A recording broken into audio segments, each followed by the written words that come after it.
తూర్పుగోదావరి జిల్లా నిడదవోలులో అంతర్జిల్లాల దొంగను అరెస్టు చేశారు ఉండ్రాజవరం పోలీసులు.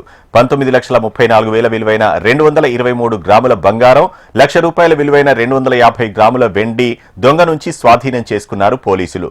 ఉండ్రాజవరం గ్రామంలో అక్టోబర్ 9న జరిగిన చోరీ కేసులో బంగారం, నగదు రికవరీ చేశామన్నారు. సీసీ కెమెరాల ఆధారంతో అంతర్జిల్లాల దొంగ సన్యాసిరావును అరెస్టు చేశామన్నారు పోలీసులు.